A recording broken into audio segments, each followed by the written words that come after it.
കേരളത്തിൽ ആദ്യമായി ഖുർആൻ പഠനം, ഖുർആൻ ക്ലാസ് തുടങ്ങിയത് വഹാബികളാണ്. അപ്പൊ ഖുർആനിന്റെ പഠനം ആദ്യം തുടങ്ങി. ഇന്ന് നമ്മൾ ഖുർആൻ പഠനത്തിന്റെ അവസ്ഥ ഞങ്ങൾ ആലോചിച്ചിട്ടുണ്ടോ? ഖുർആനിന്റെ മനോഹരമായ ആശയ സൗന്ദര്യത്തിലേക്ക് ഇറങ്ങിച്ചെല്ലാൻ ഇന്ന് നമുക്കാർക്കും സമയമില്ല. ഖുർആനിന്റെ ആയത്തുകൾ എത്ര ആയത്ത് നമ്മൾ കേട്ടു?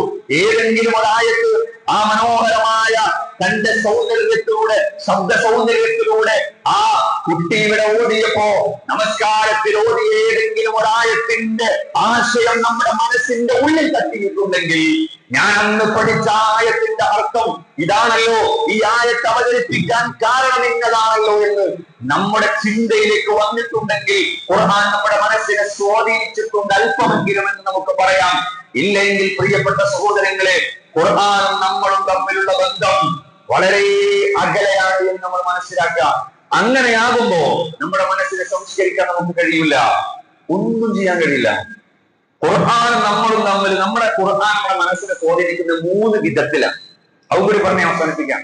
3 വിധത്തിലാണ് ഖുർആൻ നമ്മുടെ മനസ്സിനെ സ്വാധീനിക്കാം. ഒന്ന്, അല്ലാഹുവിലുള്ള നമ്മുടെ വിശ്വാസം അതിങ്ങനെ കോൺക്രീറ്റഡ് ആക്കി നിർത്താൻ നമുക്ക് പറ്റും, അഥവാ ദൃഢമാക്കി വെക്കാൻ പറ്റും. അതില് ഒരാൾക്കും തൊടാൻ കഴിയില്ല. എങ്ങനെ? ഖുർആനുമായി നമ്മൾ നല്ല ബന്ധമുണ്ടെങ്കിൽ. ബന്ധം എന്ന് പറയുമ്പോ ഞാൻ പറയുന്നത് ഓതൽ മാത്രമല്ല, ഖുർആനിന്റെ മനോഹരമായ ആശയങ്ങളിലേക്ക് എന്ത് സുന്ദരമാണ്. ഓരോ ചില ആയത്തുകളൊക്കെ ഇങ്ങനെ എടുത്ത് അതിന്റെ അർത്ഥവും വിശദീകരണമൊക്കെ നിന്ന് നോക്കുമ്പോൾ അല്ലാഹു സുബ്ഹാനഹു വ തആല അവിടെ ഉപയോഗിച്ച പദങ്ങളും വാക്കുകളും ശൈലികളും കാണുമ്പോൾ അത്ഭുതപ്പെട്ടു നമ്മൾ. അത് ഖുർആനിന്റെ ഒരു വശ്യമായ സൗന്ദര്യമാണ്, മനോഹാരിതയാണ്. അപ്പോ ഒന്ന്, അള്ളാഹുവിനുള്ള വിശ്വാസത്തെ ഉറപ്പിക്കാൻ കഴിയും നമ്മുടെ ഖുർആൻ അടുത്ത് സ്വാധീനം ചെലുത്തിയാൽ. 2, നമ്മുടെ ഹൃദയത്തെ ശുദ്ധീകരിക്കും തെറ്റിൽ നിന്ന്, തിന്മയിൽ. നോക്കുകള്, അസൂയ, പക, വിദ്വേഷം, മറ്റുള്ളവനെ വാക്കുകൊണ്ട് ഉപദ്രവിക്കൽ, ഏഷണി, പരദൂഷണം, കൊലപാതകം, ലഹരി, എല്ലാത്തിനും ഖുർആനിൽ നിലപാടുണ്ട്. ഇതിനെ നിലപാടില്ലാത്ത എല്ലാറ്റിനും ആയത്തുണ്ട്. ഖുർആനെങ്ങാനും ഈ ഉമ്മത്തിനെ ഖുർആൻ പഠനത്തിലൂടെ ഈ ഉമ്മത്ത് ഖുർആനിന്റെ ആശയങ്ങളെ ബോധിച്ചിട്ടുണ്ടെങ്കിൽ ഒരു മുസ്ലിമിനും, ഒരു മനുഷ്യന്റെ ഒരിറ്റ് രക്തം തിന്നാൻ കഴിയൂല. ഒരു മുസ്ലിമിനും പിടിച്ച MDMA പാക്കറ്റുകളുമായി നടക്കാൻ ഒരു മുസ്ലിമിനും കഴിയൂല. ഒരു അതിക്രമങ്ങളിലോ അക്രമത്തിലോ ചെന്ന് ചാടാൻ ഒരു മുസ്ലിമിനും കഴിയില്ല. എന്തുകൊണ്ട്? ഈ ഉമ്മത്ത് വരുന്ന വാർത്താ മാധ്യമങ്ങളിലെ എല്ലാ വാർത്തയിലും ഈ ഉമ്മത്തിന്റെ പേര് വരുന്നു എന്ന ചോദ്യത്തിന്റെ ഉത്തരം ഉമ്മത്തും ഖുർആനും തമ്മിലുള്ള ബന്ധം അകന്നകന്നു പോയിക്കൊണ്ടിരിക്കുന്നു. ഖുർആനിന്റെ മനോഹരമായ ആശയ സൗന്ദര്യത്തിലേക്ക് ഇറങ്ങിച്ചെല്ലാൻ ഇന്ന് ആരും തയ്യാറല്ല.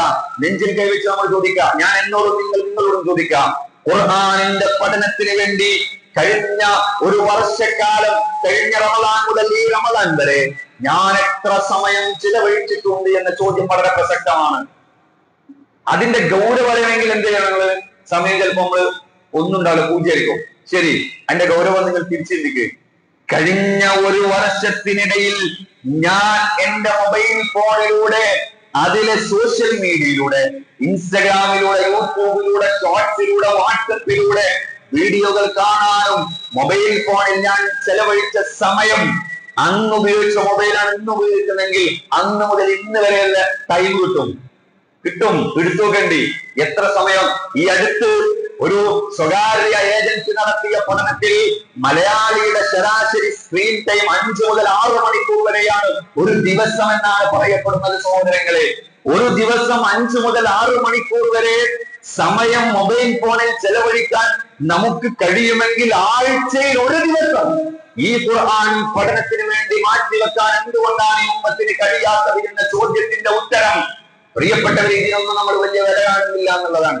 എന്റെ നാട്, ഞാൻ വരുന്നത് തിരുത്തിയാർ എന്ന് പറയുന്ന മലപ്പുറം കോഴിക്കോട് ജില്ല അതിർത്തി പങ്കിടുന്ന ഒരു ഗ്രാമീണമായ സ്ഥലത്ത് നിന്നാണ്. അവിടെ വർഷങ്ങൾക്ക് മുമ്പ് ഖുർആൻ പഠനം തുടങ്ങിയിട്ടുണ്ട്. ഞാൻ ഒരു ഉദാഹരണം പറയുന്നല്ലോ.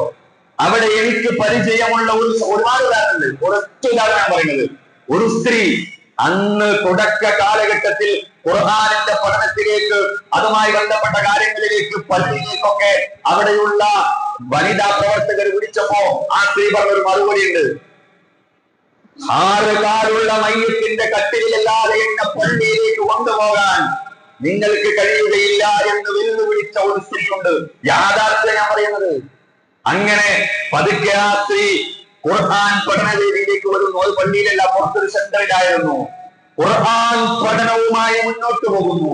ഇന്ന് പള്ളിയിലേക്ക് ജുമുഅക്ക് വരാനും മക്കളെ ദീനീപരമായ രീതിയിൽ വളർത്തുവാനും മരുമക്കളെ ദീനീപരമായ നിലക്ക് വളർത്തി മുന്നോട്ട് കൊണ്ടുപോകാനും ഏറ്റവും നല്ല രീതിയിൽ മതപരമായ നിഷ്ഠയോടുകൂടി ജീവിക്കുന്ന ഒരവസ്ഥയിലേക്ക് കുടുംബത്തിലുള്ള ശിർക്കൻ ആചാര വിശ്വാസങ്ങൾ ചെയ്യുന്നവരെ പോലും പറഞ്ഞു ബോധ്യപ്പെടുത്തി തൗഹീദിന്റെ ആശയത്തിലേക്ക് കൊണ്ടുവരാൻ ആ സാധാരണ പെണ്ണിന് സാധിച്ചിട്ടുണ്ടെങ്കിൽ ഖുർആൻ ആ പെണ്ണിന്റെ മനസ്സിൽ, സ്ത്രീയുടെ മനസ്സിൽ വരുത്തിയ മാറ്റമാണ് പ്രിയപ്പെട്ടവരെ.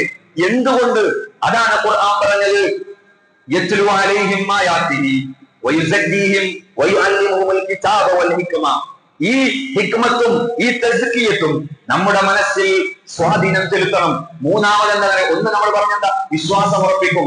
2 ഹൃദയത്തെ ശുദ്ധീകരിക്കും, നല്ല കാര്യങ്ങളിൽ മുന്നോട്ട് പോകാൻ, തിന്മയിൽ നിന്ന് വിട്ടു നിൽക്കാൻ. 3 അള്ളാഹുവിന്റെ സഹായത്തിലുള്ള ഉറച്ച പ്രതീക്ഷയുണ്ടാവും ഖുർആനുമായി അടുത്തിടപഴകിയാൽ. എന്തുകൊണ്ടാണ്? ഖുർആൻ പറയുന്നില്ലേ, ആരാണ് റബ്ബ് എന്ന് ഖുർആൻ പരിചയപ്പെടുത്തുന്നത് നമുക്കറിയാലോ. എന്റെ റബ്ബാണ്, എന്റെ റബ്ബ്, ഞാൻ പറഞ്ഞാൽ കേൾക്കുന്ന റബ്ബ്, ഞാൻ വിളിച്ചാൽ എന്റെ വിളിക്ക് ഏത് സമയവും ഉത്തരം നൽകുമെന്ന് പറഞ്ഞ റബ്ബ്. നോക്കുക, ഒറ്റായത്ത് അസ്തജിബിലേക്കും. നിങ്ങൾ അതിന്റെ ഭാഷാപരമായിട്ട് നിങ്ങൾ എന്നെ വിളിച്ചു പ്രാർത്ഥിക്കൂ, ഞാൻ നിങ്ങൾക്ക് ഉത്തരം നൽകാൻ നിങ്ങൾ അർത്ഥം വെക്കണ്ട. എന്റെയും നിങ്ങളെയും സംസാരിക്കുന്ന നാടൻ നമ്മുടെ ഭാഷയിൽ നിങ്ങൾ ആലോചിച്ചു അർത്ഥം വെക്കാം. നിങ്ങൾ എന്നെ വിളിക്ക്, ഞാൻ നിങ്ങൾക്ക് ഉത്തരം തരാം. നിങ്ങൾ എന്നോട് ചോദിക്ക്, ഞാൻ നിങ്ങൾക്ക് തരാം. അള്ള പറയാണ്, ഇങ്ങനെ പറഞ്ഞ റബ്ബ്, നിങ്ങൾ എന്ത് ചോദിച്ചാലും നൽകുമെന്ന് പറഞ്ഞ റബ്ബ്, ആ റബ്ബിനെ അങ്ങനെ പരിചയപ്പെടുത്തുന്നുണ്ടെങ്കിൽ അള്ളാഹുവിന്റെ സഹായത്തിൽ ഉറച്ച പ്രതീക്ഷ ഒരു സത്യവിശ്വാസിക്കുണ്ടാകും. ഈ 3 തരത്തിൽ ഖുർആൻ നമ്മളെ സ്വാധീനം ചെലുത്തുന്നുണ്ടെങ്കിൽ നമ്മൾ ഖുർആനുമായി നല്ല ബന്ധത്തിലാണ് പറയാ. ഇല്ല എങ്കിൽ ഖുർആനുമായി നമ്മൾ അകന്ന ബന്ധത്തിലാണ് എന്ന് നമ്മൾ ഓരോരുത്തരും തിരിച്ചറിയുക. സഹോദരങ്ങളെ, ഒരായത്തുണ്ടല്ലോ ഖുർആനില്, ആയത്ത് നമുക്ക് അർത്ഥം അറിയാം. എന്താണത്? നിങ്ങൾ ഖുർആനിൽ നിന്ന് അവഗണിച്ച് മുന്നോട്ട് പോയാൽ, അതൊന്നും സമയമില്ല, ആകെ ഒരു ഞായറാഴ്ച ഒഴിവിട്ടുന്നേ, അന്നും അങ്ങോട്ട് അന്നും 1 മണിക്കൂർ രാവിലെ തന്നെ പോയി ഖുർആൻ ക്ലാസ്സിൽ ഇരിക്കാൻ നടക്കൂല. ഒരുപാട് ജോലി തിരക്ക് ഇതൊക്കെ നടക്കണ്ടേ, പിന്നെ അങ്ങനെ മറന്നു പോകും. നോക്കുങ്ങള് 50 ആള് 100 ആളുള്ള ഖുർആൻ ക്ലാസ് ഇങ്ങനെ പോയി 20 ആയി 10 ആയി 5 ആയി അവസാനം പിന്നെ ഒരു പരിപാടിയൊക്കെ നടത്തി വീണ്ടും നോക്കുങ്ങള് അതേ സമയം വേറെ എന്തെങ്കിലും പരിപാടി എടുക്കാൻ അവിടെ ഫുൾ ആളുകളുണ്ടാവും. ഈ അവസ്ഥ മാറണം. ഖുർആനിന്റെ പഠനത്തിന് ഏറ്റവും വലിയ സ്ഥാനം നമുക്ക് കൊടുത്തിട്ടില്ലെങ്കിൽ പ്രിയപ്പെട്ടവരെ, തിരുവനന്തപുരത്തും താമരശ്ശേരിയിലും ഒക്കെ നടന്ന പോലെയുള്ള അതിനേക്കാൾ വലിയ ക്രൂരമായ കൃത്യങ്ങളും സംഭവങ്ങളും വാർത്തകളും നമ്മുടെ വീടുകളിലും അകത്തളങ്ങളിലും വരും. പരിഹാരം ഖുർആൻ മാത്രമേ ഉള്ളൂ, വേറൊരു പരിഹാരവുമില്ല. നിങ്ങൾ നോക്ക്, ഖുർആന്റെ ആ ഒരു മനോഹാരിതയുണ്ടല്ലോ. ഖുർആൻ നമ്മളിങ്ങനെ എന്തെങ്കിലും ഒരു ടെൻഷൻ ഉണ്ട്, ഖുർആൻ പറയുന്നുണ്ട്, അല്ലദീന ആമനൂ വതത്മഇന്നു ഖുലൂബുഹും ബിദിക്രില്ലാ. ആയത്തിന്റെ അർത്ഥം നിങ്ങൾ ആലോചിച്ചത് പറഞ്ഞാൽ തീരൂല. അല്ലദീന ആമനൂ, വിശ്വസിച്ച ആളുകൾ, വതത്മഇന്നു ഖുലൂബുഹും ബിദിക്രില്ലാ, അള്ളാഹിനെ കുറിച്ച് ഇങ്ങനെ ഓർത്തിട്ട് മനസ്സിന് വല്ലാത്തൊരു ആശ്വാസം, നിർഭയത്വം അവർക്ക് ലഭിക്കുന്നു. എന്നിട്ട് അള്ളാഹ് പറയാ, അലാ ബിദിക്രില്ലാഹി തത്മഇന്നുൽ ഖുലൂബ്. മനുഷ്യരെ, നിങ്ങൾ അറിയണം, നിങ്ങളുടെ മനസ്സിന് എന്തെങ്കിലും ഒരു ആശ്വാസം കിട്ടണമെങ്കിൽ, നിങ്ങളുടെ മനസ്സിന് ഒരു സമാധാനം കിട്ടണമെങ്കിൽ അള്ളാഹുവിനെ കുറിച്ചുള്ള സ്മരണയല്ലാതെ മറ്റൊന്നും കാര്യമില്ല. അല്ലെ? രാവിലെ മുതൽ ഉച്ചയായപ്പോഴേക്ക് ഒരു പെട്ടി സിഗരറ്റ് വലിച്ചു തീർത്ത് വീണ്ടും പണിസ്ഥലത്തുനിന്ന് ജോലി വലിക്കാണ്. സുഹൃത്ത്, എന്താണ് എനിക്ക് പറ്റി? ഒന്നുമില്ലടാ, ഇന്ന് കുറച്ച് ടെൻഷൻ അധികം, വീട്ടിൽ കുറച്ച് പ്രയാസമൊക്കെ ഉണ്ട്, അല്ലെ? മനസ്സിന് തീരെ സുഖമില്ല, അപ്പൊ ഒരു അടിപ്പിച്ച് കുറച്ച് വലിച്ചാൽ ആശ്വാസം കിട്ടും. വെറുതെ ഒരു ആശ്വാസം കിട്ടൂല. അള്ളാഹ് പറയണത്, നമ്മളെ സൃഷ്ടിച്ച റബ്ബ് പറയാണ്, അലാ ബിദിക്രില്ലാഹി തത്മഇന്നുൽ ഖുലൂബ്. ഞാൻ അവസാനിപ്പിച്ച സഹോദരങ്ങളെ, അത്ര മനോഹരമാണ് ഖുർആൻ. എന്ത് പ്രതിസന്ധി ഉണ്ടെങ്കിലും നിങ്ങൾ ഇങ്ങനെ എടുത്ത് ഒറ്റ ആയത്ത്, എന്താണ് ആയത്തൊക്കെ നിറങ്ങള്? എന്ത് പ്രതിസന്ധി നിനക്കുണ്ടെങ്കിലും മനുഷ്യ വിശ്വാസി, നിനക്കിത് അവർ എളുപ്പം വരാനുണ്ട്. ഇത്രയേറെ മനസ്സിന് ആശ്വാസം കിട്ടുന്ന മറ്റൊരു വാക്ക് നമുക്ക് കാണാൻ കഴിയുമോ? ഇങ്ങനെ ഖുർആനുമായി അടുത്തിടപഴകാൻ നമുക്ക് സാധിക്കണം. അങ്ങനെ ഖുർആനിന്റെ ആയത്തുകൾ നമ്മെ സ്വാധീനിക്കണം. പ്രിയപ്പെട്ടവരെ, നോക്കൂ, നിങ്ങൾ അങ്ങനെ സ്വാധീനിച്ചില്ലേ? ആരായിരുന്നു? അബൂ ത്വൽഹത്തുൽ അൻസാരി. സംഭവം കൂടി പറഞ്ഞ് അവസാനിപ്പിക്കുകയാണ്. അബൂ തൽഹത്തുൽ അൻസാരി റളിയല്ലാഹു അൻഹു ആരായിരുന്നു? മദീനയിൽ ഏറ്റവും കൂടുതൽ ഈന്തപ്പന തോട്ടങ്ങളുള്ള സ്വഹാബിയായിരുന്നു, വ്യക്തിയായിരുന്നു. അദ്ദേഹത്തിന്റെ ഏറ്റവും ഇഷ്ടപ്പെട്ട റസൂലുള്ളാഹി സ്വല്ലല്ലാഹു അലൈഹി വസല്ലം പോലും അവിടെ പോയി വെള്ളം കുടിച്ച് ഒഴിവ് സമയങ്ങളിൽ ഇരുന്നിരുന്ന ബൈറുഹാ തോട്ടം ഇഷ്ടപ്പെട്ട സാധനം. ഒരൊറ്റ ആയത്തിറങ്ങിയപ്പോ അബൂ തൽഹത്തുൽ അൻസാരിയുടെ മനസ്സിൽ ആ ആയത്ത് സ്വാധീനം ചെലുത്തുകയും ആ തോട്ടം അല്ലാഹുവിന്റെ മാർഗ്ഗത്തിൽ ദാനം ചെയ്യാമെന്ന് റസൂലുള്ളാഹിയുടെ അടുത്ത് എന്ന് പറയുകയും ചെയ്ത അബൂ തൽഹയെ നമുക്ക് കാണാൻ കഴിയും. ഏതായിരുന്നു ആ വചനം? ലൻ തനാലുൽ ബിർറ ഹത്താ തുൻഫിഖൂ മിമ്മാ തുഹിബ്ബൂൻ. നിങ്ങൾ ഇഷ്ടപ്പെടുന്ന വസ്തു ദാനം ചെയ്യാത്തിടത്തോളം നിങ്ങളാരും വിശ്വാസികളാവുകയില്ല എന്ന ആയത്ത് വന്നപ്പോ റസൂലുള്ളാഹിന്റെ അടുക്കലേക്ക് ഓടി വന്നുകൊണ്ട് ബൈറുഹാ തോട്ടം ഞാനിതാ അല്ലാഹുവിന്റെ മാർഗ്ഗത്തിൽ സംഭാവന ചെയ്തു എന്ന് പ്രഖ്യാപിച്ചിട്ടുണ്ടെങ്കിൽ ആയത്ത് എങ്ങനെയാണ് മനുഷ്യന്റെ മനസ്സിനെ സ്വാധീനിക്കുന്നത് എന്ന് നമ്മൾ മനസ്സിലാക്കുക. പ്രവാചകന്റെ സദസ്സിൽ നിങ്ങൾ ശബ്ദമുയർത്തരുത് എന്ന് ആയത്തിറങ്ങിയപ്പോ പ്രവാചകന്റെ സദസ്സിലേക്ക് വരാതെ വീട്ടിലിരുന്ന് ഞാൻ നരകാവകാശിയായിപ്പോയല്ലോ എന്ന് വ്യസനിച്ച് കരഞ്ഞ സാബിത്തിന്റെ ചരിത്രം നമുക്കറിയാവുന്നതാണ്.